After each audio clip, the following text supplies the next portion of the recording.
The committee is meeting today to study Report 3, Rehabilitation of Parliament Centre Block, Public Service and Procurement Canada. Of the 2023 report, Reports 1 to 4 of the Auditor General of Canada. I'd now like to welcome all our witnesses. Good morning, everyone. From the Office of the Auditor General, Andrew Hayes, good morning. Deputy Auditor General, Susan Gomez, Principal, Elsa DaCosta, Acting Principal. And from the Department of Public Works and Government Services, Ariane Reza, Deputy Minister, sous-ministre, bonjour. Robert A. Wright, Assistant Deputy Minister, Science and Parliamentary Infrastructure Branch. And finally, Jennifer Garrett, Director General, Centre Block Program, Science and Parliamentary Infrastructure Branch. Mr. Hayes, you'll have the floor for 5 minutes, and I'll go to the Department of Public Works and Government Services. Over to you, Mr. Hayes, for 5 minutes. Monsieur le Président, je vous... Thank you, Mr. Chair. Thank you for giving me this opportunity to discuss our report on the rehabilitation of the Parliament Centre Block, which was tabled on the 27th of March 2023. I would like to underscore that this hearing is taking place on the traditional unceded territory of the Algonquin Anishinaabe people. Joining me today are Susan Gomez and Elsa DaCosta, who were responsible for the audit. During this audit, we looked at whether Public Services and Procurement Canada effectively managed the scope, schedule, and cost during the early phases of the rehabilitation program, and whether the department, in cooperation with key partners and stakeholders, put in place a governance framework to support timely decisions. Based on a 2021 estimate, the cost of rehabilitating Parliament Centre Block and of building the new Parliament Welcome Centre is expected to be between $4.5 and $5 billion. This vast program involves many stakeholders and partners, including the House of Commons, the Senate, the Parliamentary Protective Service, and the Library of Parliament. Overall, Public Services and Procurement Canada used flexible approaches to effectively manage costs and schedules during the planning, design, and early construction phases of the rehabilitation program. The department also balanced the requirements of the parliamentary partners, the heritage character of the building, sustainability, and equitable access for parliamentarians and the public. We found that the department assessed the Centre Block building and site to fully understand the building's structural and mechanical conditions, and it consulted and worked with experts to integrate environmental sustainability and accessibility elements. The department also consulted with experts and stakeholders to develop the scope of the program and adjusted workflows when faced with delayed planning decisions, unimportant user requirements, such as office space. 10 audit that looked at the rehabilitation of the Parliament buildings, we recommended changes to the governance framework meant to guide the overall program. In the current audit, we found that decision-making by parliamentary partners remained fragmented. Though Public Services and Procurement Canada established a governance framework for the implementation of the program, parliamentary partners were slow to endorse key decisions on some user requirements. At the end of our audit period, some important decisions remained outstanding, such as on the security requirements for Centre Block. However, to support timely decision-making from parliamentary partners, we recommended that the department submit a progress update to both the Speaker of the House of Commons and the Speaker of the Senate at least twice a year. We found that Public Services and Procurement Canada had processes in place to manage the costs of the program in its early phases and mitigate the risk of rising costs. For example, the department had methods to estimate and monitor costs, manage changes and risks, and provide quarterly reports to departmental committees. We also found that the department used a flexible approach to manage the schedule and timing of activities. For example, it went ahead with moving equipment and relocating utilities, monuments, and trees. This helped to mitigate the impact of delayed decisions and to keep the program on schedule in its early phases. At the time of our audit, the department kept spending below the 2016 approved funding. As of July 2022, the department had spent more than $880 million. Of that amount, $450 million was spent on planning and design activities, and approximately $430 million on early construction activities, such as the excavation of the visitor center site and the removal of hazardous material from the center block building. Given the size and complexity of this program, a streamlined decision-making process is needed to effectively manage the costs and timelines of the rehabilitation program. It is also important to maintain rigorous cost management processes and to monitor the risk of cost increases as the program moves further into the construction phase and as spending increases between now and the planned completion date of 2030 to 2031. Mr. Chair, this concludes my opening remarks. We would be pleased to answer any questions that the committee may have. Thank you. Thank you very much, Mr. Hayes. I will first hear from the Department of Public Works and Government Services. Good afternoon. I'm pleased to appear before the committee to discuss the Auditor General's report on the rehabilitation of Parliament Centre Block. Before I begin, I would like to acknowledge that we are gathered today on the traditional unceded territory of the Algonquin Anishinaabe Nation. Here with me today are Rob Wright, Assistant Deputy Minister, responsible for the overall restoration and modernization of Canada's parliamentary precinct, and Ms. Jennifer Garrett, Director General, leading the Centre Block Rehabilitation Project. The restoration and modernization of the Centre Block is the largest and most complex heritage rehabilitation project ever undertaken in Canada. Public Services and Procurement Canada is carrying out the work on the iconic Centre Block and the broader parliamentary precinct, hand in hand with Parliament. Compte tenu de l'ampleur et de la complexité de ce projet, Given the scale and complexity of this project, I'm encouraged by the positive observations made by the Auditor General. The Auditor General recognized our use of flexible management approaches and reported that the department has effectively managed the scope, schedule, and cost of the rehabilitation work while respecting the schedule and budget of the project.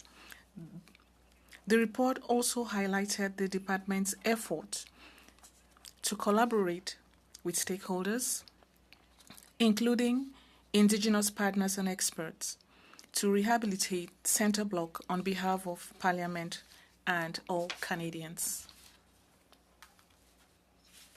when it comes to the governance of the rehabilitation program, Parliament is responsible for determining and making decisions on requirements.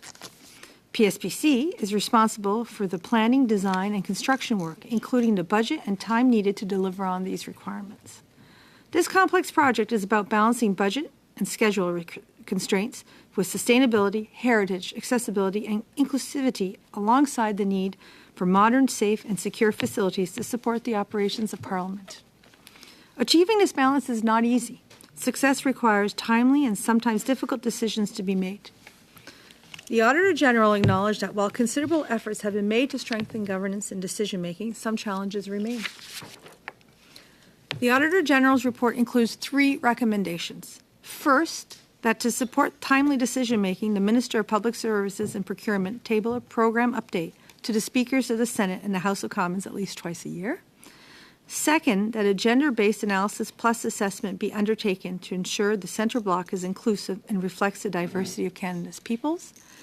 And thirdly, that the Department publish long-term vision and plan annual reports within the same calendar year. Monsieur le Président, le ministère est d'accord avec ces recommandations et nous sommes en... Mr. Chair, the department agrees with these recommendations, and we are positioned to take action on all three within this calendar year. With regard to the Auditor General's recommendation to further improve governance and decision-making, the Minister of Public Services and Procurement has delivered the first installment of semi-annual updates to both speakers. The update includes key parliamentary decisions required to support the on-time and on-budget delivery of not just the Center Block, but all major projects being delivered under the long-term vision and plan.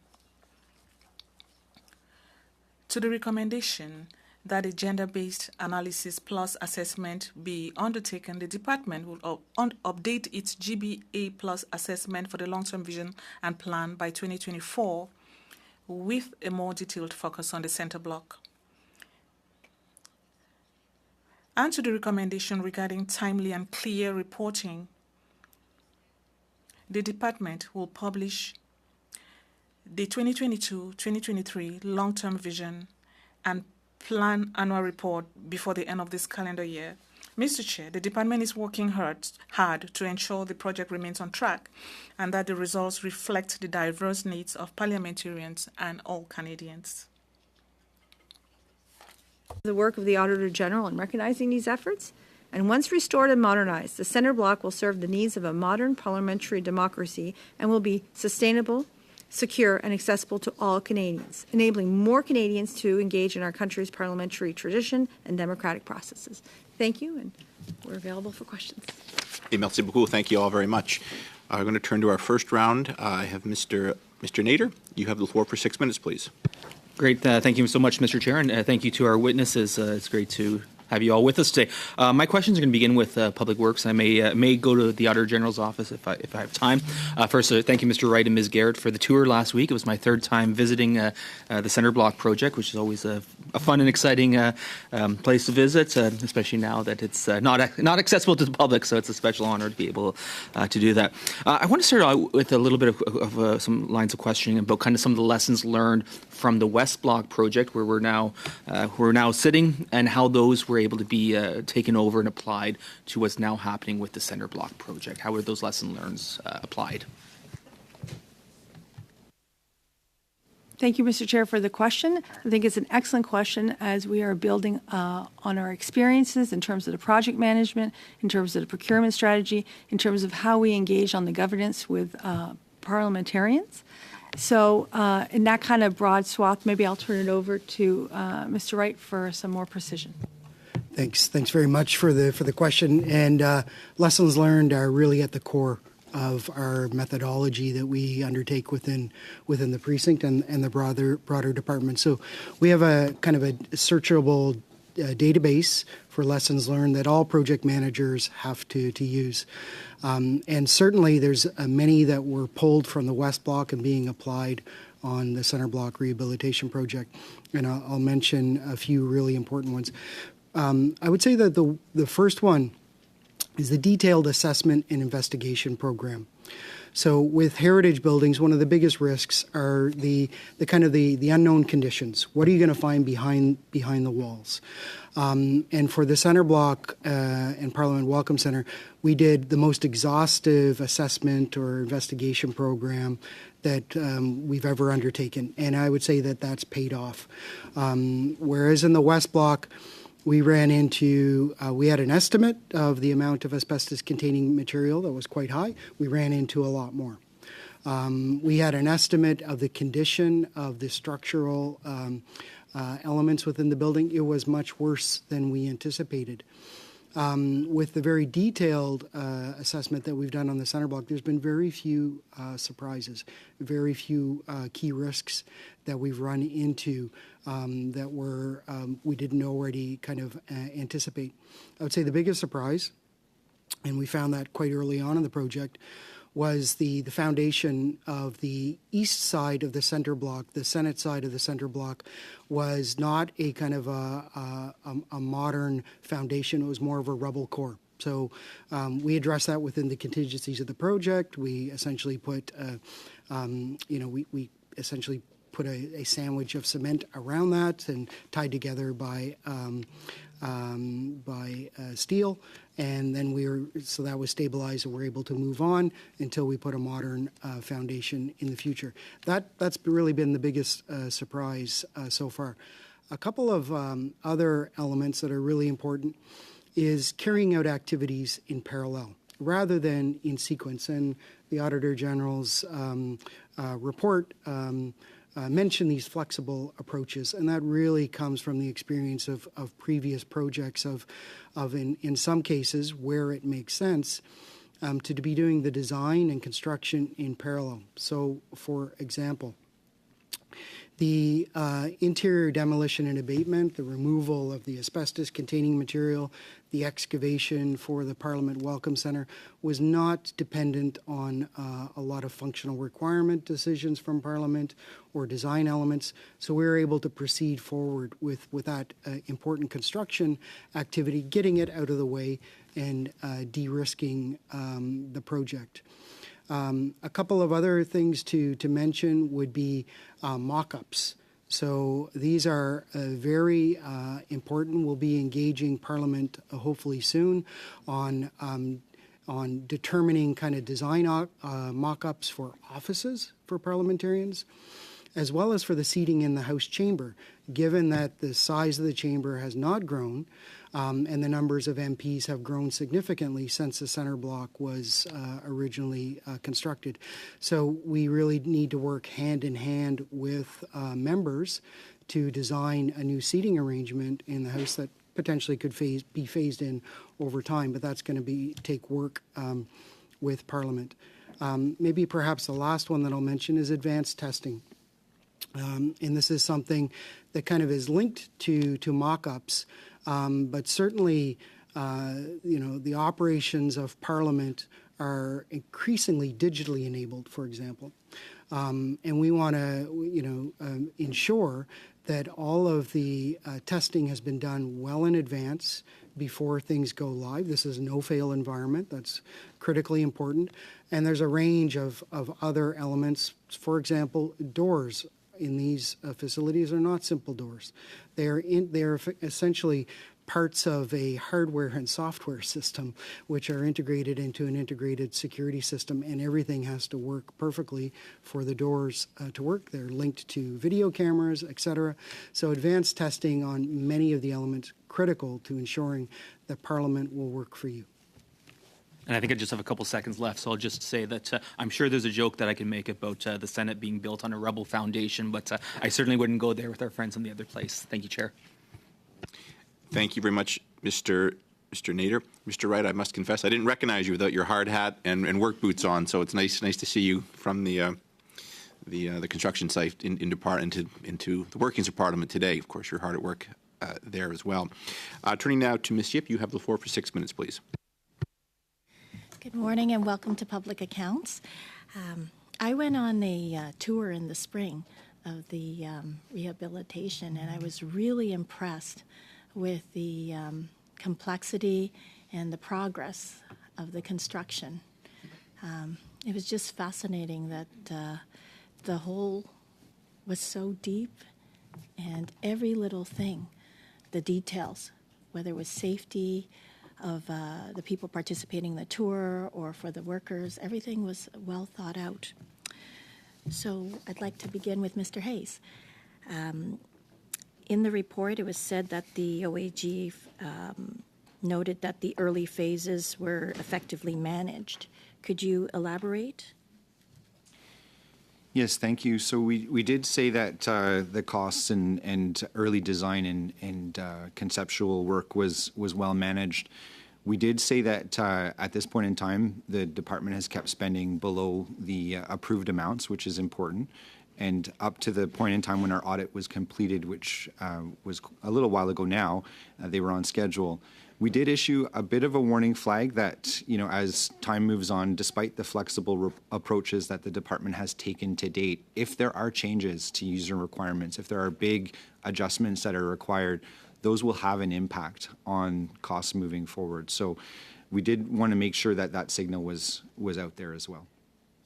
Were there other lessons learned in the early phases that was brought on to the other part of your audit? I think that the previous audit that we did in 2010 highlighted the importance of an effective governance framework, and in that context, the breaking down silos and avoiding fragmentation of decision making is important. We saw some efforts to try to address that. It wasn't completely addressed, but as I think the audit showed, the department has worked around some of those challenges in the early stages of this project. What were some of the challenges? So delays in decision-making on user requirements is probably the biggest one. There is still an outstanding matter that we did report on that was there at the beginning of our audit that's still outstanding relating to the security requirements around Center Block. As those decisions take time, and obviously there's a lot of factors that go into considering what's supposed to happen for security, a lot of partners to work with. As those decisions take time, though, it puts pressure on other elements of the project, including construction. And if changes are made later, after construction has started, the costs and schedule impacts can be pretty significant. So it's pretty important to have that planning in place and to take the time to make sure that it's done right, especially with security. Absolutely. I think it also speaks to the recommendation that we made, making sure that parliamentarians of both houses and other partners have complete information as to the impacts of delayed decisions, the impacts of changes, is important so that fully informed decisions can be made as well. Thank you. Ms. Reza, can you describe in more detail the overall decision-making process when it comes to deciding on designs and so forth? The PSPC is managing the project, but the department isn't the decision maker. How do you get input from parliamentarians and others involved? Thank you very much, Mr. Chair, for the question. As it's structured now, we have established post the 2010 audit our attempt to make the decision-making more streamlined for parliamentarians, for PSPC that supports those decision-makings. We have monthly meetings with various partners. We have touchstones where we work through with partners such as the House of Commons, Senate, Library, PPS to talk about the various elements to bring everybody together. We have now, post the audit, added in a new report that we have already tabled semi-annually. Minister Duclos has tabled with the House of Commons Speaker as well as the Senate Speaker, outlining not only the progress made to date, but the key decision points that need to be made going forward, in the hopes that with this will be an additional catalyst to help us streamline the existing governance process. What are, I'm sorry, I can't really hear you. Perhaps you could lean a little closer to the mic. Thank Perfect. you. And some of the key decision points? So let me repeat that. Apologies. Can you hear me better? Yes. Yes. Okay. So just to note that I would say going back to 2010, when the previous OEG report came out, we've made some significant efforts working with our partners here in Parliamentary Precinct to streamline the decision-making process, to better support it. So we have monthly meetings at senior levels, if not more frequently. We have touchstones that are built into the process. And most recently, based on the recommendations of the Auditor General in this report, we have added a semi-annual report that the Minister of Public Works has tabled now with a Speaker of the House of Commons as well as a Speaker of the Senate to outline our progress to date on Center Block and to also put in dans la vitrine the decisions that need to be made in the upcoming time that are outstanding. Some are joint decisions between both houses. Some are broader across the parliamentary partners. Some are unique, but at least to have a way to identify those that are there and the timelines that are required. Yeah, I didn't realize it went back as far as 2010. Thank you. I'm afraid that is your time, Mrs. Yip. Thank you. Et maintenant, c'est Madame Sinclair Desgagnés. Madame Sinclair Desgagnés, you have 6 minutes. Thank you, Chair. I also want to thank the familiar faces before us. I would like to say that I'm happy you are practicing your French. Your French has been impeccable throughout your presentations, even when addressing technical issues. That's much appreciated. This is a rather positive report. Here in public accounts, we are used to sometimes looking at reports that find a lot more problems. But in this case, we find that the recommendations are positive, and I would like to learn more of how you think you could be more involved. Now for the OAG, Mr. Hayes. From what I've understood from the report, one of the main recommendations is to make sure that decision-making is fragmented. I would like you to tell me more of the possible consequences if decision-making continues to be this fragmented. Answer: thank you. I will say that modification of elements already built or those that are being constructed could be a problem when it comes to cost and schedules for this project.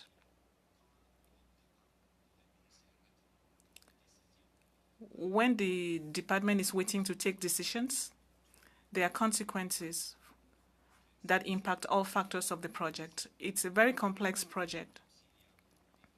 Even though there are many partners here in Parliament, there's also a company involved. There are partners in the city of Ottawa and Gatineau.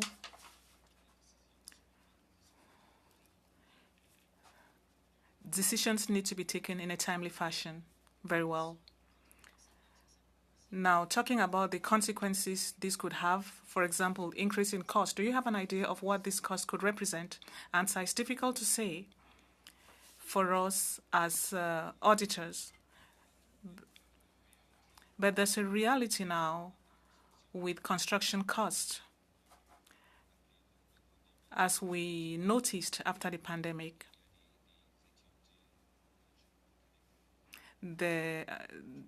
The parliamentary budget officer has carried out a study saying, answer inaudible, he said that costs have increased because of today's realities. There's a budget for the project, but the figures were designed in 2021, so it's possible that those costs have already increased. Question: did you consider that in your audit? How are raw materials and equipment procured?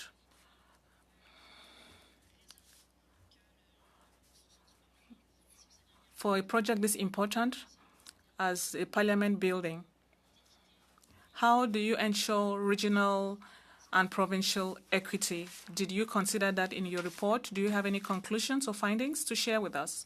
Answer: we looked at the contracts and the processes. We did not identify any problems. I am not in a position to give you any information about geographical distribution. So now my question goes to PSPC. What strategies are you taking to make sure that material comes from all the corners of Canada? Answer: thank you for the question. I think that's a very important question. We come up with a procurement strategy, and we have two main suppliers. And we make sure that when we look at our material, we make sure that everything comes from all over the country. And I asked whether we could make the list public. We are working already with some 500 suppliers for cement and for other things. I don't know all the technical terms in French or in English, but there's an entire procurement chain that comes from all over Canada. And more than 93 or 94% of the suppliers are in Canada. Do you have any figures when it comes to provincial distribution? Yes, we can share them with you. How much time do I have left, Mr. Chair? 1 minute. Perfect. So do you have those figures with you right now? Could you give us more information? I'll turn to Mr. Wright for that. I could give you some information. some additional information. At this time, we have contracts with Ontario, Quebec, British Columbia, Manitoba, Nova Scotia. We have a strategy to make sure that companies and the material are from Canada. It is not possible for all material or for all the companies. For example, the clocks, the bells are coming from Holland because we need to restore them because we do not have the capacity here to restore those bells from Netherlands. The company that provided those bells has shut down. So for some industries, we don't have enough capacity.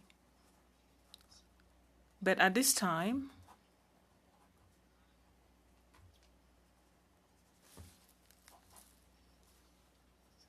most of our contracts, as the Deputy Minister stated, 93.7% of our contracts go to Canadian suppliers, and they are distributed throughout the country. Thank you very much. Mr. Desjardins. Thank you very much, Mr. Chair, and I want to thank all the witnesses for being present. You know, it's not very often in this place, in particular this committee, that we see such an audit. It's often, and I'm sure the Auditor General's office could attest to this, more severe. And so I just want to commend the auditor and, of course, the entire team for your work. It's not often that we see this level of compliance, but also this level of good work. So I want to say thank you on behalf of folks in my riding, but also Canadians writ large. It's an important task you're undertaking. You're restoring one of the seat of Canadian democracy, and I think Canadians value that. I myself have not been able to tour Centre Block, but I do know, of course, from my previous time in this place, how much work that needed to be done there. And so it's an incredible undertaking, and I think it underestimates the reality of just how difficult restoring a historic building of its significance really is, and just the care and concern that you have taken in the review of the audit. It seems to be done quite well.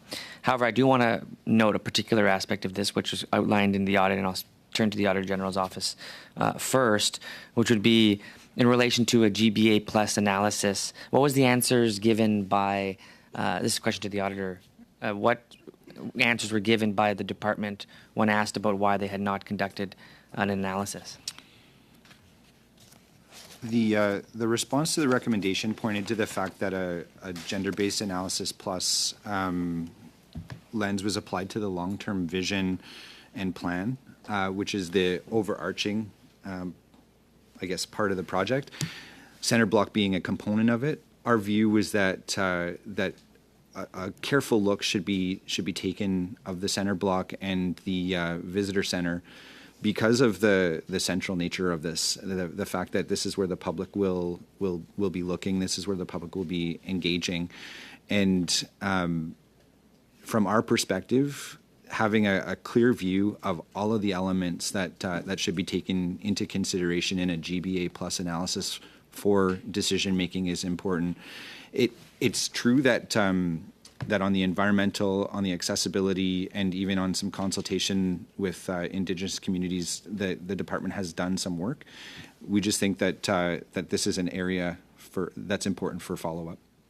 No, thank you very much for that, Auditor. And I have spoken in some capacity with the Algonquin, and the Algonquin folks in particular are very concerned about a project across the street for some time now.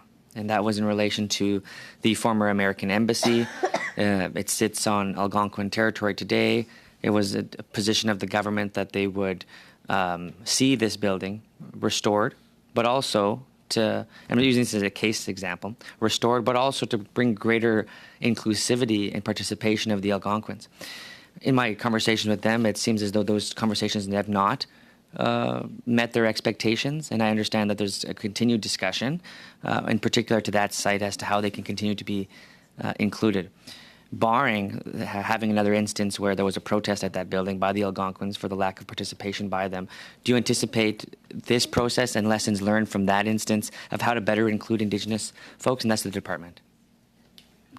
So let me circle back to your initial question as well about what we've done on the GBA Plus, because I think it is important to note that we do have a long-term vision and plan for the parliamentary precinct, and we have a robust GBA Plus report framework that guides that. And that was produced and published in 2017.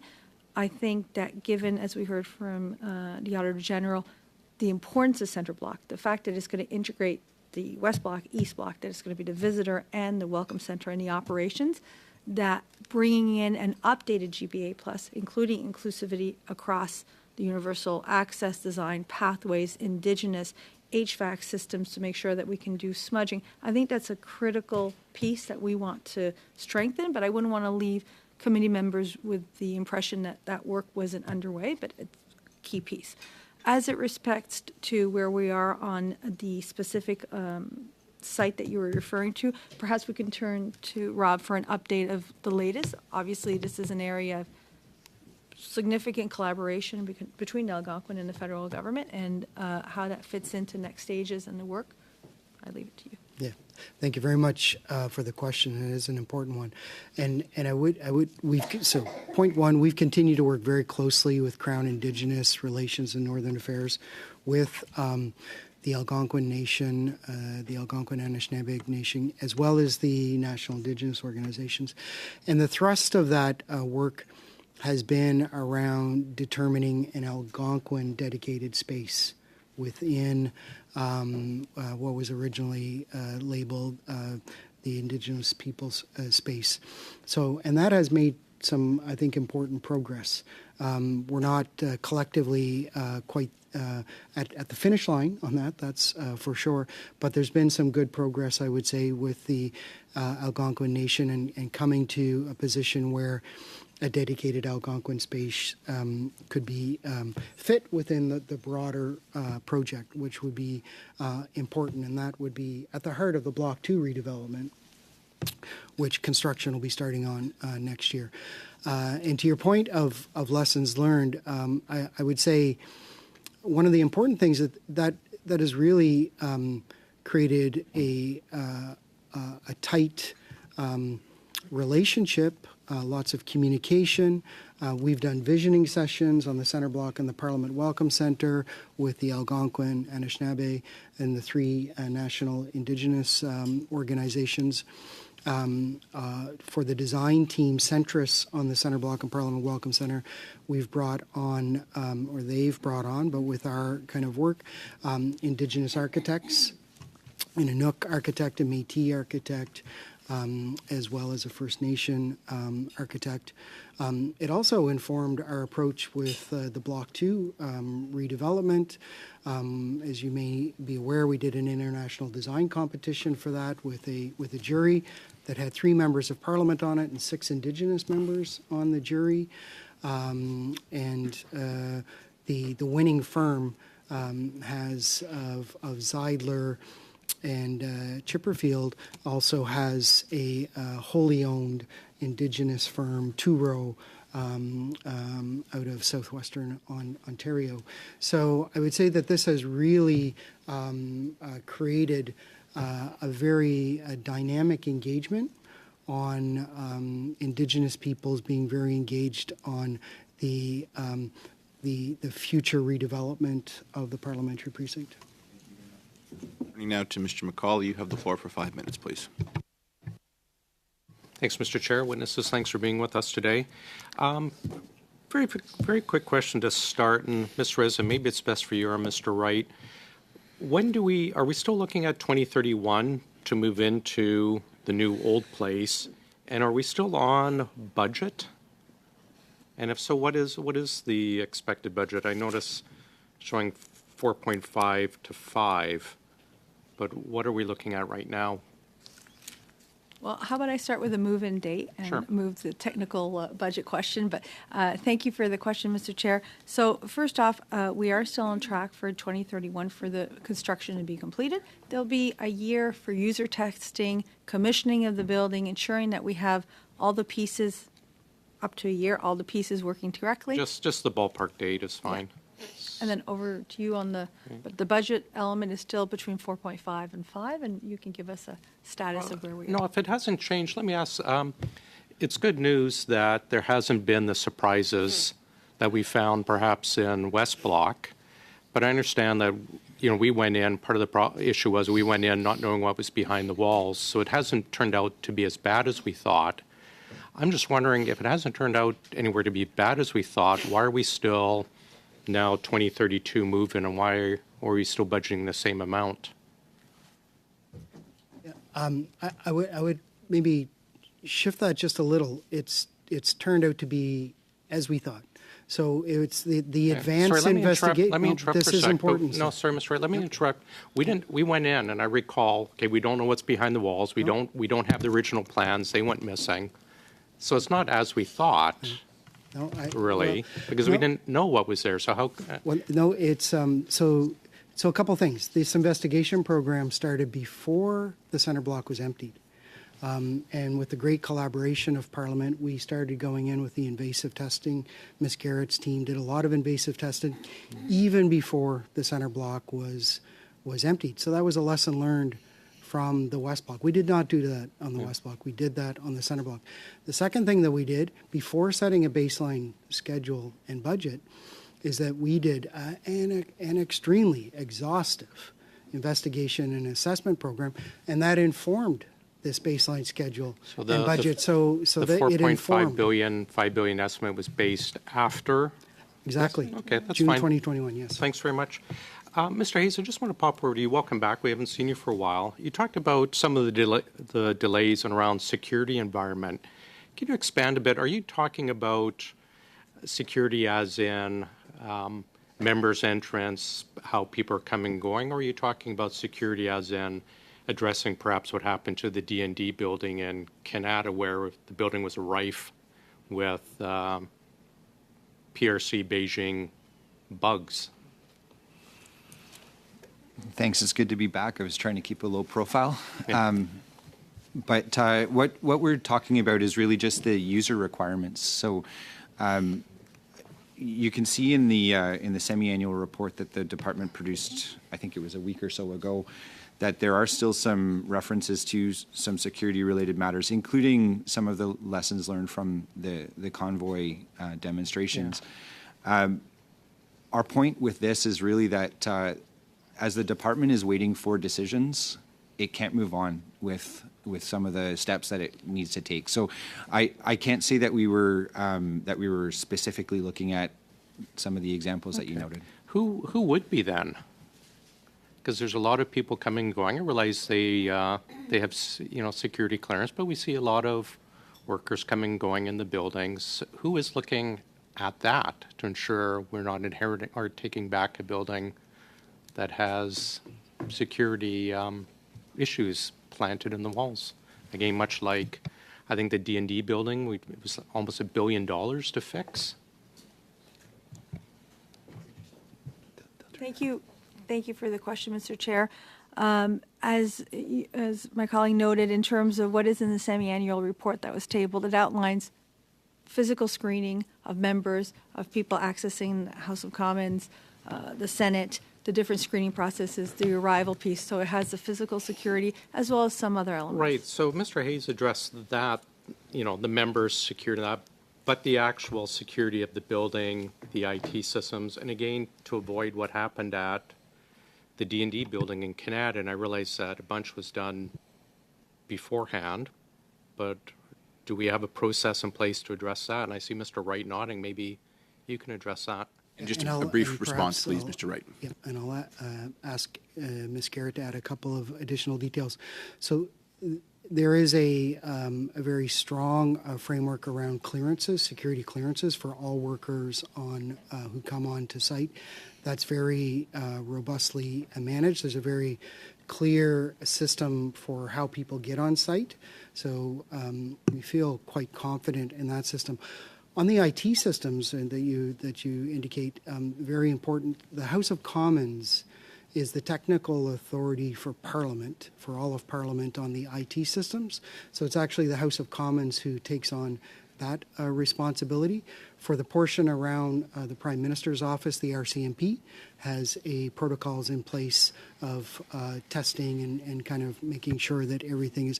So there's quite a strong process around that, of which the House takes very much a leadership role. But Jennifer, over to you. I'm going to have to cut you off, but I'm sure that Mr. McCauley will come back to you when his turn is up. Again, I apologize. I do have some time restraints here. Ms. Bradford, you have the floor for 5 minutes, please. Thank you, Mr. Chair, and thank you to the witnesses for coming in today. This is a fascinating project on probably the most well-known building in Canada, and Canadians are justifiably very proud of it. So there's a lot of interest. I'd just like to share that I have actually had 2 tours. As members of Parliament, we're allowed to go on Fridays and have a personal tour, which I did several months ago. At that time, very many of the artifacts were still in wooden bins. They're all labeled, cataloged, and stored. So just think of that, if people can imagine. That's so great care is being taken. A few months later, Public Accounts got to go, and again, I did see. So again, I could see progress. The bins were all moved away, so I assumed everything's in storage. So I just wonder, given that there's such great interest, and I'm sure all our visitors that come to Parliament and they see all the construction and the massive hole and everything, they're probably dying to know what's going on inside.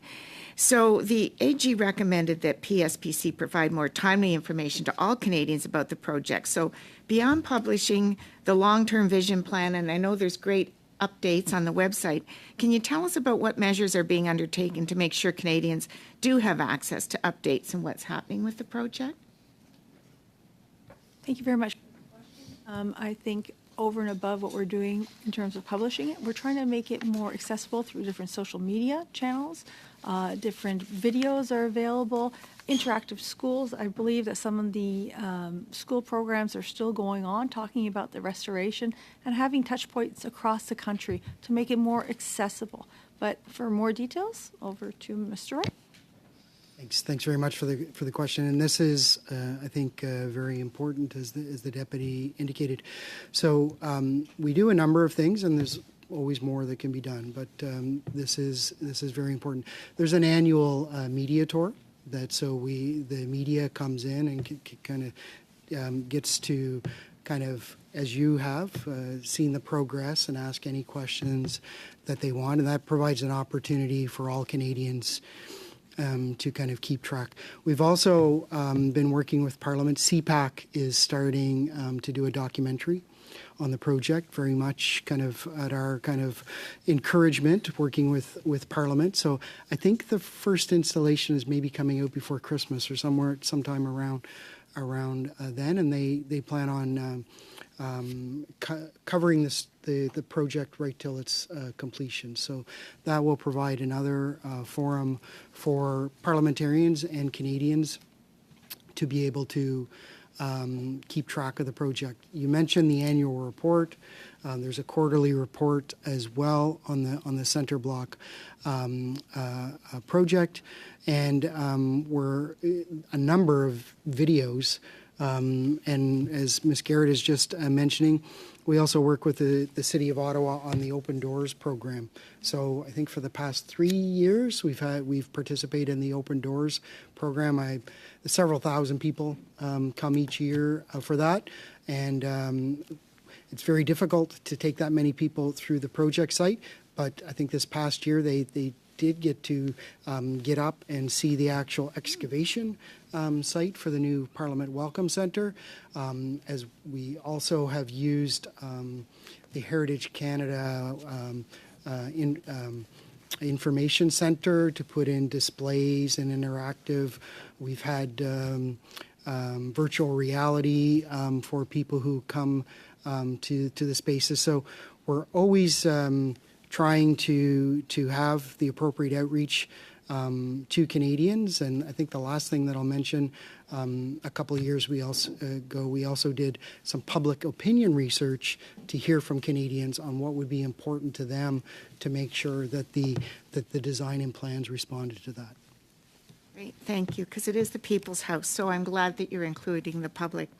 So this project has encountered a couple of unexpected major events that have happened prior to when it first started, namely COVID, and then followed by the Freedom Convoy.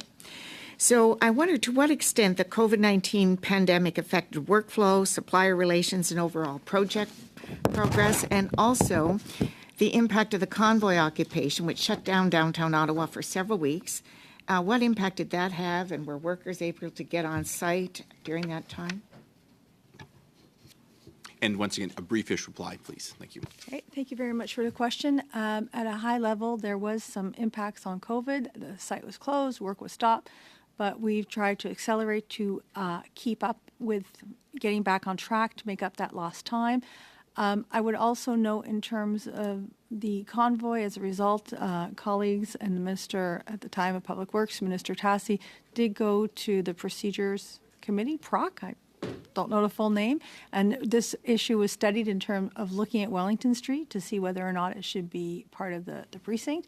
As parliamentarians may or may not know, 40% of parliamentarians are already working on the other side of Wellington Street.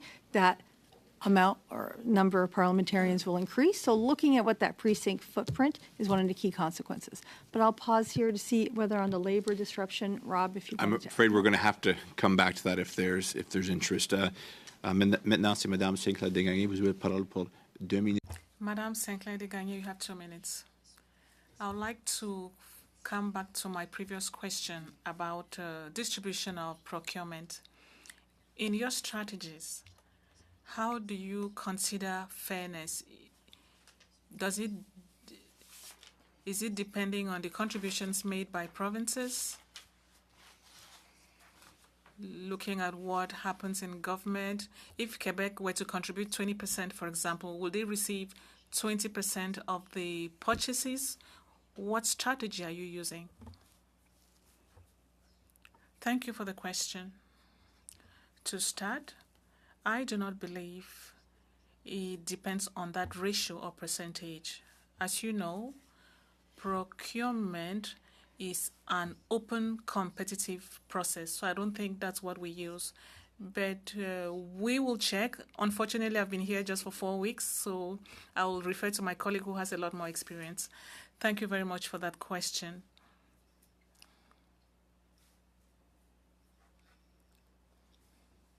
Since the work is competitive, there's an open competition, there's a framework, and we try to make sure that companies are Canadian companies. At this time, regarding construction and design subcontracts, we have contracts with Quebec. So there is distribution throughout Canada, but of course, because the work is going on here, most of the contracts are in Ontario and Quebec. But we are trying to distribute contracts throughout the country. These efforts will continue till the end of the project. Thank you. Okay, brief question. When it comes to hazardous material, because we know that we removed some hazardous material, do you know where it's sent and how it's processed? I'll ask Madame Garrett to answer. It's one or the other, unfortunately. There are special places that accept such material. They are controlled by the provinces. I think that at this time, the site for such materials is in Quebec. It's a special site and all such sites must respect the regulations of Quebec. Before, we used similar sites in Ontario as well. Unfortunately, your time is up. Thank you. Mr. Desjardins, 2.5 minutes. Well, thank you very much, Mr. Chair. And I just want to follow up on some of the aspects that are taking place in the the visitor center, the new welcome center. You know what I'm talking about, which by any case, so I'll refer to it as the welcome center, the new welcome center. And so the new welcome center is an addition to the building's overall square footage. You'll see, for example, the existing, it will replace the existing welcome center that most Canadians, if they visit our capital today, will go through. So it will replace directly what we're seeing there in a new visitor center that will be just below in the subfloor of the center block. In that development, we spoke in our last round about the GBA Plus analysis and including Indigenous perspectives. In terms of the Truth and Reconciliation Commission's 94 calls to action, and particularly those targeting public institutions and education of Canadians, do you find that your role, or at least in the procurement of these of items and important symbols and designs have incorporated aspects of some of the calls to actions, particularly the ones outlined in the section on education, 13 to 50? Thank you very much for the question. It's an excellent question, and we have been working very hard with our Indigenous partners and some of the GBA Plus broader community to look at the Welcome Center and the Visitor Center, which are kind of two separate things, to make sure that those elements are properly integrated. I know that, and we'll hear from Rob in a moment, that there's actually work with the Dominion sculpture, that we have Indigenous sculptures to this point of bringing that in, that support some of the recommendations that you are referring to. I don't know if that's sufficient, or shall we, Rob? Sure. And maybe just to add a couple of items to it, Deputy Reza indicated. And just one thing to maybe adjust a little. It won't replace the phase one of the Visitor Welcome Center. That was always phase one. This will add on. So it will be interconnected. So the center block, west block, and east block will be all interconnected as one facility. As the deputy indicated, the design team is working with Indigenous architects. We're working with Indigenous communities, looking as well as this fellowship program of bringing on Indigenous carvers. And that is resulting in some interesting concepts that will come to Parliament around, having appropriate Indigenous elements into the Parliament Welcome Center, which I think could prove quite exciting. We also worked in supporting Heritage Canada and a survivor steering committee for the selection of the residential school monument that will be located on Parliament Hill as well. So there's a host of activities that we're working to help ensure that these calls to action are responded. Thank you very much. Going now back to Mr. Nader, you have the floor for 5 minutes.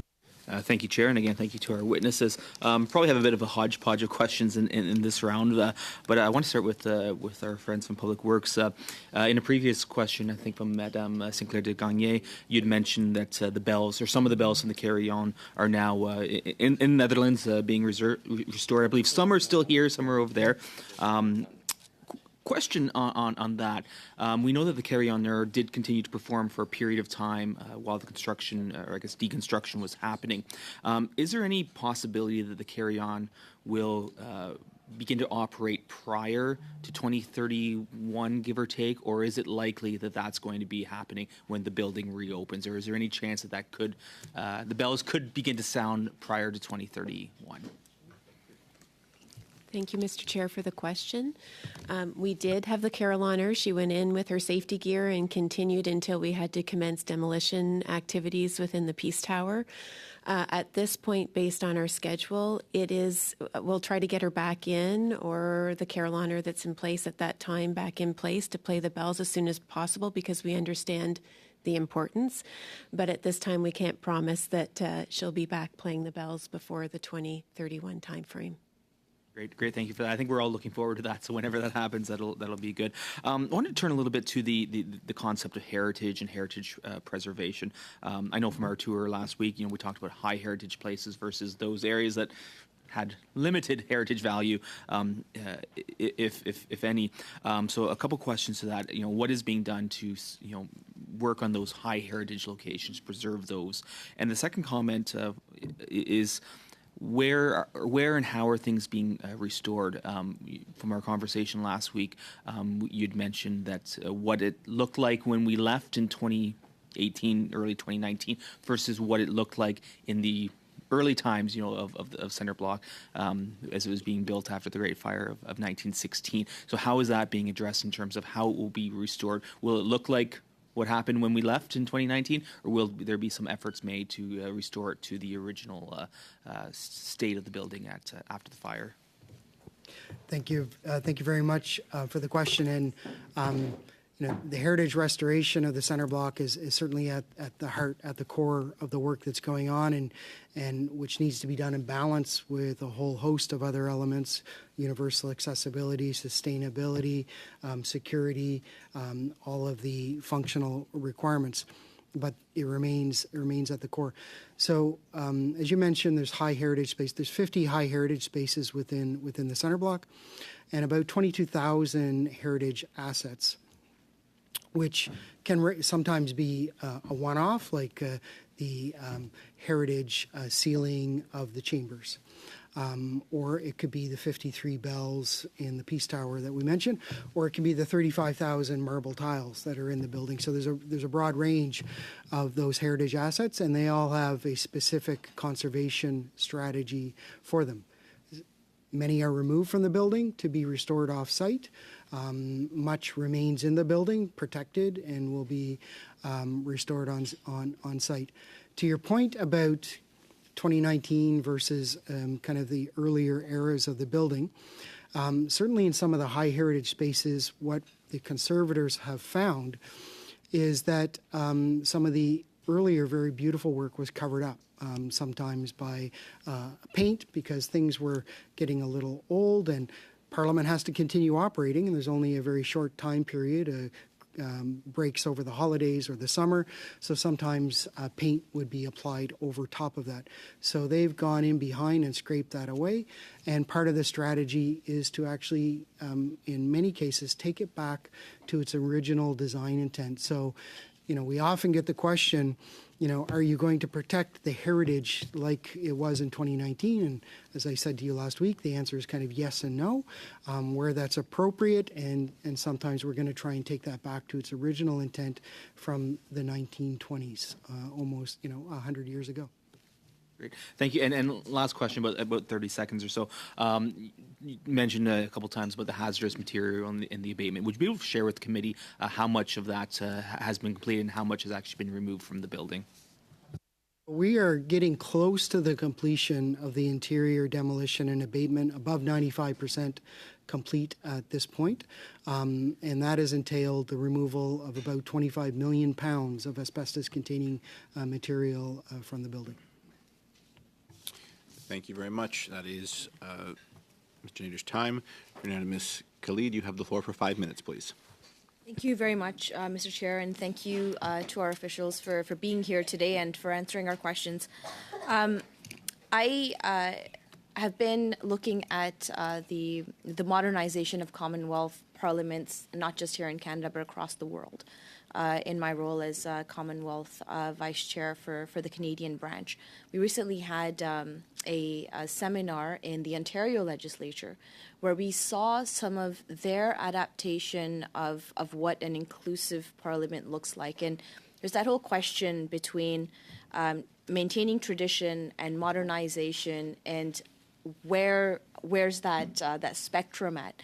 I'm not sure if any of you have seen what the Ontario legislature's adaptation of Indigenous artwork, for example, has been. And I'm wondering if that is something that we're considering for Center Block in terms of the whole rehabilitation. I know that you've had consultations with Indigenous communities and with Heritage, but I'm wondering if there's a concrete plan forward with that regard. Thank you very much for the question. It's almost twofold in terms of, looking across at other parliamentary precincts and seeing how they're managing major rehabilitation. I think that Canada is considered a world leader in this, so that is one thing that we should be aware of. In other parliaments, we've also seen that their attempt to fuse, as you say, some of the traditions with accessibility, universal design, important cultural elements is ongoing. We heard Mr. Wright talk about doors earlier. Doors are often an area of heritage value. You go through a significant entrance, you're walking into Parliament, but there is a huge tech aspect to it, a huge universal aspect to it. As it comes to the ongoing discussions we're having with Indigenous community stakeholders, that overall plan, I can turn to Mr. Wright to provide a little bit more information on how that's shaping up. Yeah, thank you very much for the question. And as Deputy Rez indicated, we do work with an international network of other parliaments, and we've been working quite closely with the Ontario legislature. They've made several visits and site visits to the Centre Block.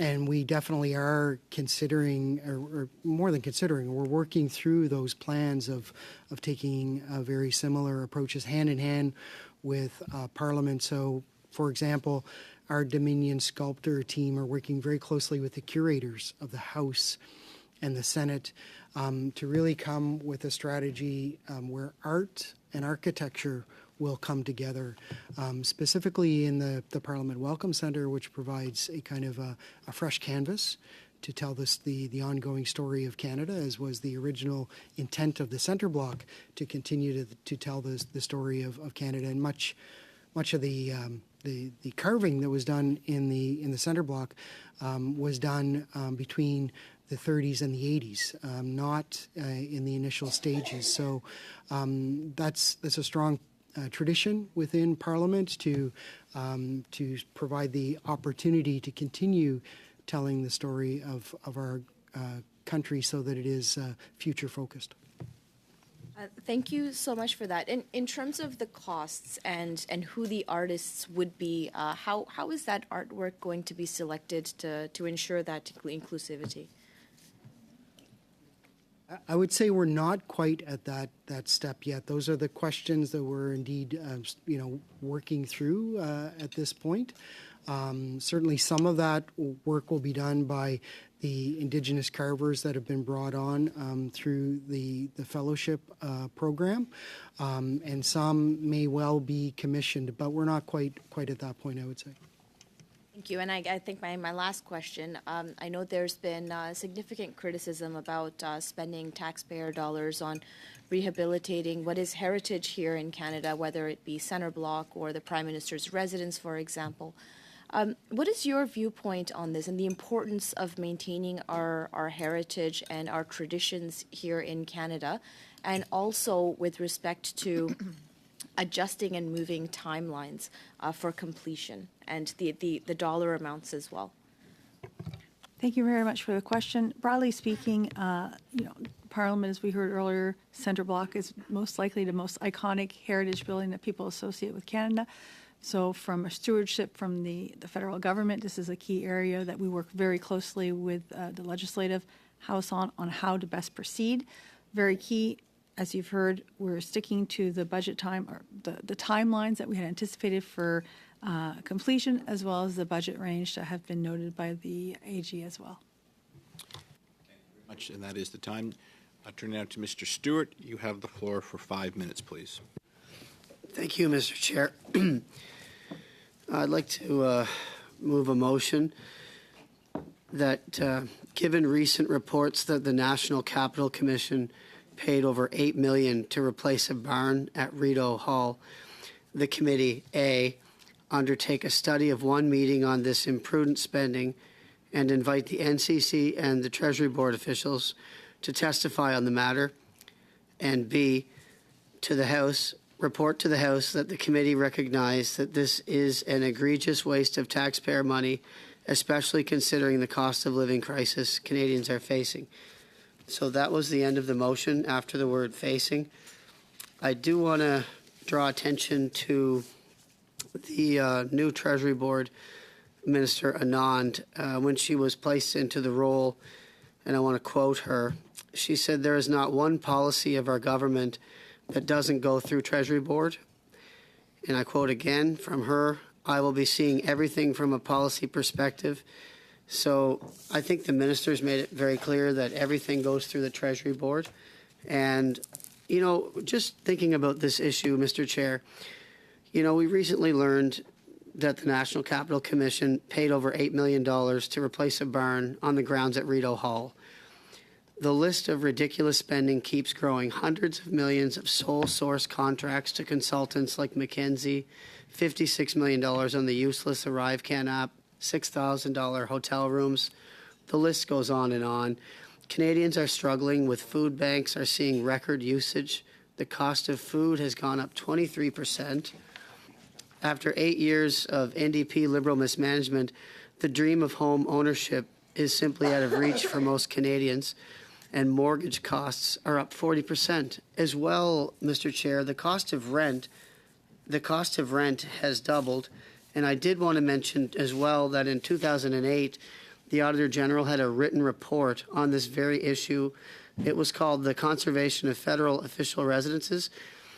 The AG's findings were that over a 10-year period from 97 to 07, the expenditure spent on upkeep and repairs at Rideau Hall, 24 Sussex, and the Harrington Lake was approximately 37 million. As those around this table know, this committee's mandate allows us to study matters that have been reviewed by the AG in recent years. This motion would fall under our mandate. I also believe it is our obligation to ensure taxpayer dollars are wisely spent. This includes reviewing who at NCC and Treasury Board approved $8 million for a barn at Rideau Hall.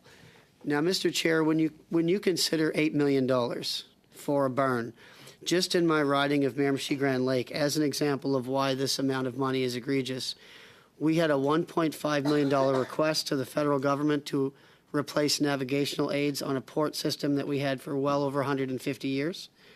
And we had a $5 million request to the federal government on a $120 million pellet project that would have employed 80 people full-time for probably a 25-year period. Both projects were denied by the federal government, by Minister LeBlanc from New Brunswick, nonetheless. So you can see how spending $8 million on a burn would upset the people in my constituency, where $6.5 million would have allowed them to ship their goods from the port because of the cost of gasoline and the carbon tax. That would have been would have been better for the constituency, and at the same time, having a new mill would have made all the difference. So $8 million is an egregious waste of taxpayers' dollars, and that's why I move the motion. Thank you, Mr. Chair. Thank you, Mr. Stewart. I do have a speaking list. I'm going to look for members for a little guidance here. I'm inclined to excuse the witnesses because I think this is going to go on for a little bit. I understand there's going to be some debate. Is there anyone that opposes my desire to excuse the witnesses?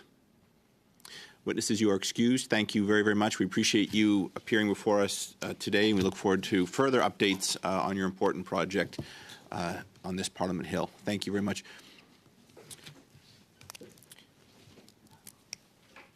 I think now I'm going to just continue things. I'm going to turn to Madame Say. I do have several members have expressed an interest to speak on this. Madame Saint-Clair Gagné, you have the floor.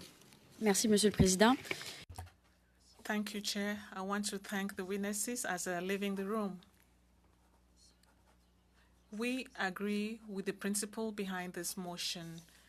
It's not necessarily the $8 million at stake that is behind our support, but rather lack of understanding of the recent expenditure. Some was mentioned by my colleague, Mr. Stewart, but the expenditure by the governor, by the Auditor General, and to renovate what seems to be the residence of a function that we believe is useless. However, I would like to make some amendments. For the motion to respect some level of decorum and neutrality in this committee, not send any message on the finding before we carry out the study. So the amendments are as follows. I'll read it in French, and the interpreters If they need help, we will collaborate as the interpreters don't have a copy. I will read the motion with the amendments proposed that, given recent reports that the National Capital Commission paid over $8 million to replace a barn at Rideau Hall, the committee, A, undertake a study on this expenditure, which seems unreasonable, particularly at the time when Canadians are going through difficulty. Invite the NCC, the Treasury Board, and PSPC officials to testify on the matter. B, report on its observations and recommendations to the House. Puis, et on enlève qui considère cette dépense comme un gaspillage. So we remove, consider this spending as waste. That may be a possible finding of the study, and we will see what we can do about it later. Did everyone catch that with the, all right. Yes. Just one note, I want to make sure everyone's caught it before I see comments on it. Gentlemen, would you be able to provide it in English, or should I have Madame Sinclair-Desgagnés repeat it in French again? Pardon me? All right. Je vais donc répéter la motion. I'll repeat the motion. Once again, there's no change in the main text. The changes are in the subsections. A, devote a meeting to study this spending, which seems unreasonable, particularly at a time when Canadians are going through a cost of living crisis, and invite NCC, Treasury Board, and PSPC officials to testify. B, report on its observations and recommendations to the House. End of sentence. Attends une seconde, c'est encore Madame Sinclair-Desgagnés. Any comments? If you heard the English translation, no comments. So that's that. Thank you, Chair. Et justement, je remercie mon I want to thank my colleague because I had some doubts about the first translation that we received from Mr. Stewart. So it's always nice to have some clarity, considering the fact that we are. You have the floor. Just 1 second. Madame Sinclair-Desgagnés, petit ou quelqu'un qui travaille pour toi? Madame Sinclair-Desgagnés, could you or one of your collaborators send a copy of the amendments to the clerk? I will recognize you after Ms. Shanahan, after Ms. Khalid. Ms. Shanahan, I apologize for interrupting you. Oui, you have oui, the floor. Parce qu'en fait, puis je... Yes, I want to thank Mr. Stewart for presenting his notice of motion. We do have some comments to make on the motion. Mr. Chair, I think that it would be nice for us to suspend for 5 or 10 minutes so that we have time to discuss amongst ourselves. We have some amendments that have been proposed, and I believe that we can discuss that with our colleagues. I'll tell you. I want to hear from a few more people, Ms. Shannon, but I will take that under advisement. But there's a speaking list right now. I know there's one conservative member that wants to speak, and so does Ms. Khalid. But I am open to that in just a couple of minutes. Okay, Ms. Khalid, Ms. Shannon, are you? Does that? Well, juste que je demande qu'on a. I'm simply asking that we take a few minutes, and that will serve everyone. I agree with that. Usually, it works very well when we do that.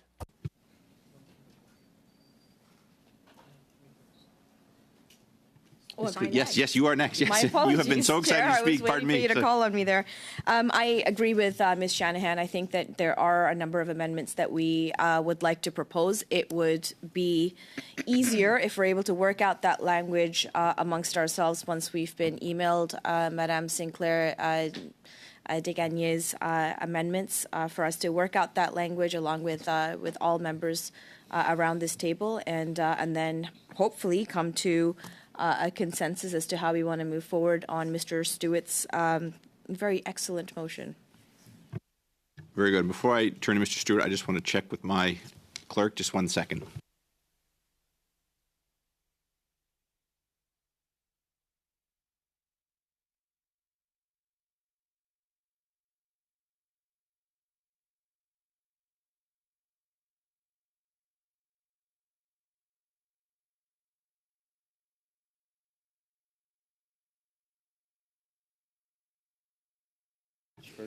All right.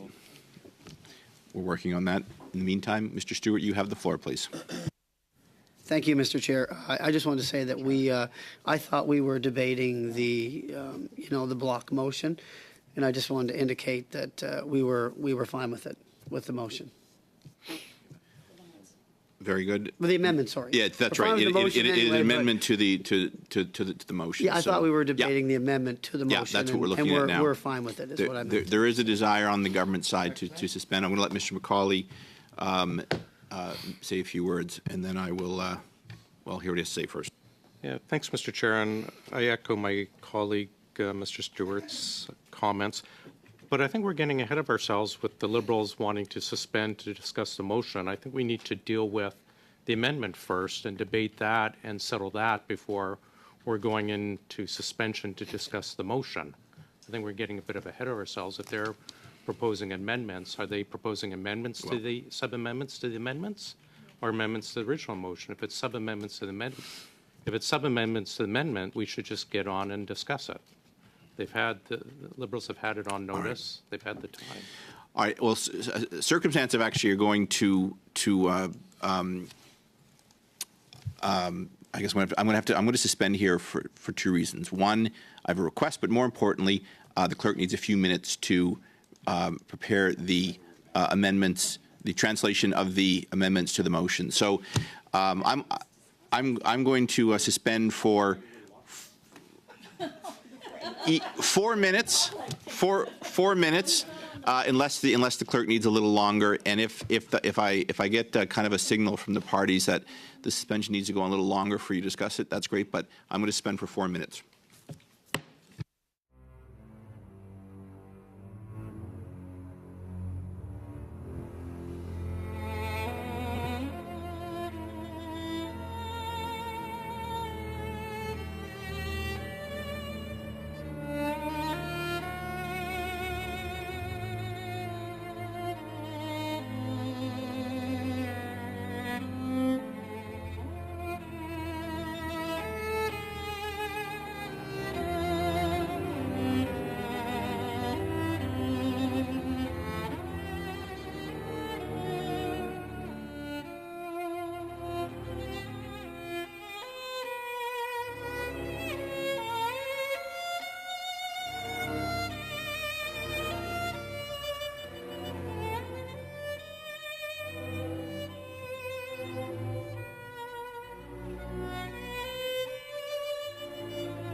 resume this meeting, please. Members could take their seats. And I don't know if there's someone who'd like to bring us all up to speed. Ms. Khalid, you have the floor, please. And if other members want to speak, just put your hand up while Ms. Khalid is speaking, and I'll record it. Over to you, please. So we propose two sub-amendments, or I guess one sub-amendment to Natalie's amendments. And if y'all's are ready, I will say what needs to be said. So the first part is fine. A, undertake a study of one meeting, et cetera, and invite the NCC, including CEO Toby Nasbaum, Treasury Board, and PSPC officials to testify on the matter. And then B, report to the House, and that pursuant to Standing Order 109, the government table a comprehensive response. Alors, je pense que je vais commencer avec... We'll start with Madame Sinclair de Gagné's reaction. Ms. Khalid, would you or one of your colleagues be able to send those amendments to the sub-amendment to the clerk? Or, Mr. Clerk, would you be able to get the... We just make sure that the sub-amendment...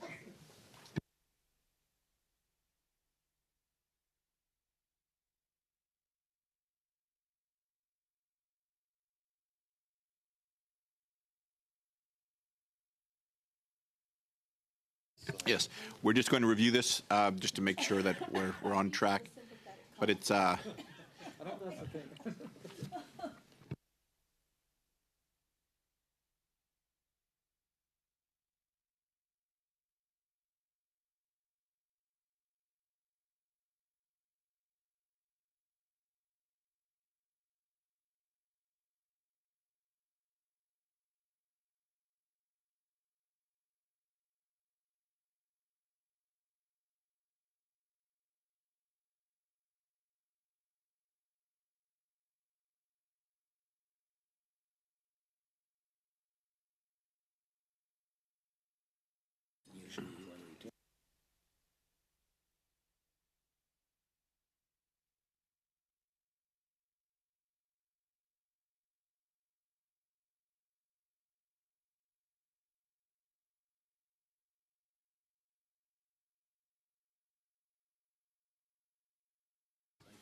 We...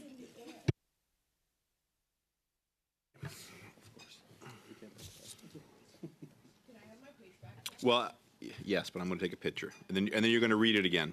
And I'm about to lose power. I'm about to lose everything. Could you hand that back to Ms. Khalid? Well, no, sorry.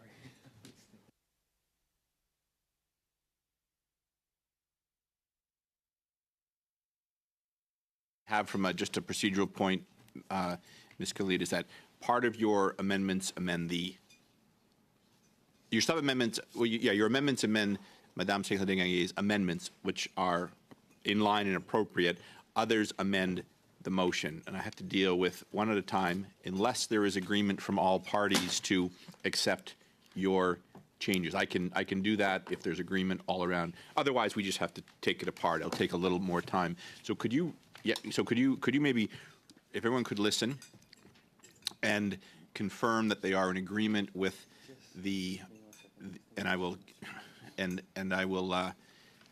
just going to check with the clerk here, but I have Ms. Khalid read the motion. But could I ask, do your changes include Yes. what Madame Sinclair de Gagné? Oui. Okay. So je propose les sub-amendments.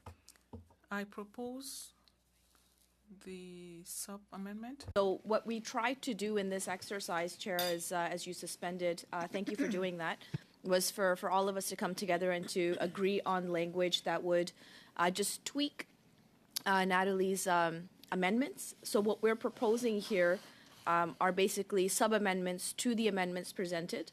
And that's what you have before you. I'm happy to read out the specific sub-amendments if you'd Yes, like. but just hold 1 second.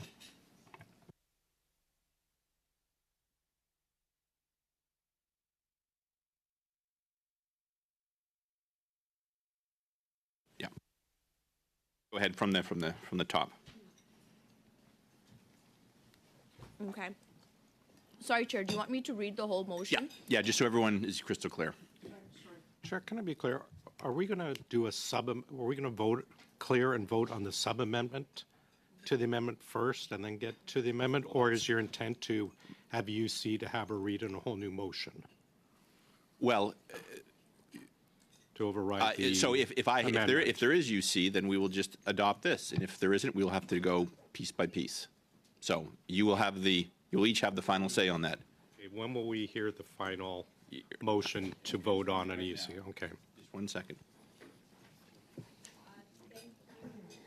Chair, now my apologies. Some of my language is on that sheet of paper, but what's Maybe that, wait Kelly? a sec. Sorry, maybe wait a second. Sorry.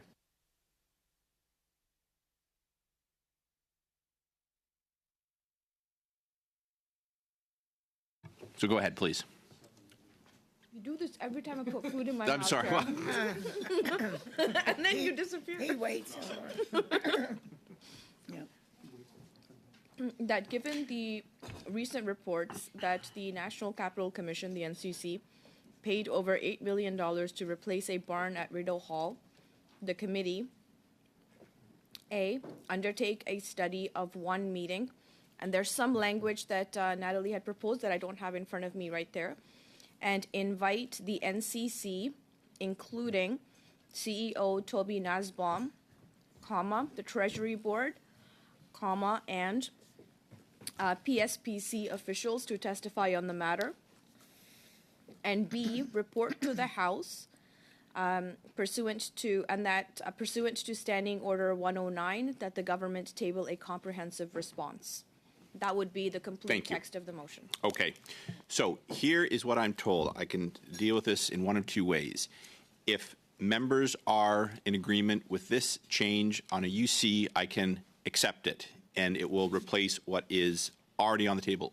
If, however, you want to debate it, Ms. Khalid really is making two changes. The first, dealing with the CEO, addresses the sub-amendment. We will deal with that first, and then we go back to the amendment to the motion, and then we will deal with the second half, the change to that second line, because that really is an amendment to the motion. So they're both in order.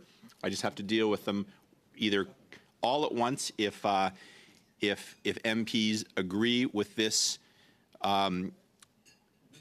motion that would, and if you agree with it, obviously in UC, you probably agree with it that it would pass, although of course we'd still have a vote on it, or if you want to debate it first as the sub-amendment and then the amendment to the motion. So just to be clear, this amendment replaces the sub-amendment, or this Yes, sub-amendment replaces the amendment. This would be the new. And would become the new motion. Correct. Can we just have someone read out, because Ms. Khalid referenced some new wording from Ms. Okay. Desguenais Sinclair. Can we just have someone read the final motion? Okay. Just so we're all clear. And I'm sure we'll have UC on it, but Sure. we should have that final motion. All right. Then I'm going to suspend again for a few minutes. Ms. Khalid, could you just come over and speak to the clerk directly so we have it all?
listen attentively. I'm going to have the clerk read the motion, the new motion that I'm looking to get UC to agree to. And if there's no UC, we'll just deal with it step by step. So, Mr. Clerk, you have the floor, please. The motion would read as follows, that given recent reports that the National Capital Commission paid over $8 million to replace a barn at Rideau Hall, the committee, A, undertake a study of one meeting on this seemingly imprudent spending, and especially considering the cost of living crisis Canadians are facing, and invite the NCC, including CEO Toby Nasbaum, and Treasury Board and PSPC officials to testify on the matter, and B, report to the House, and that pursuant to SO 109, the government table a comprehensive response. So, is there agreement for this? I see some, yes, I see some. Official opposition, yes. Do I have UC to use this, the motion you just heard will replace the motion, the sub-amendment that we had, or the amendment that we had been debating. Is there agreement on that? Yes, very good. Clerk, I'm going to ask for a roll call on that motion now. Mr. McCauley. Yes. Mr. Nader. Yes. Mr. Stewart. Yes. I was going to vote Madame no. Saint-Clair-Degagné. Oui. Mr. Desjarlais. Yes. Miss Atwin. Yes. Miss Bradford. Yes. Miss Khalid. Yes. Miss Shanahan. Yes. Miss Yip. Yes. 10 yeas, 10 nays contre 0. All right, that has passed, and our next meeting, well, the subcommittee will be meeting later this week. We will take this up as well. I'm looking now for your agreement to adjourn this meeting. This meeting is adjourned.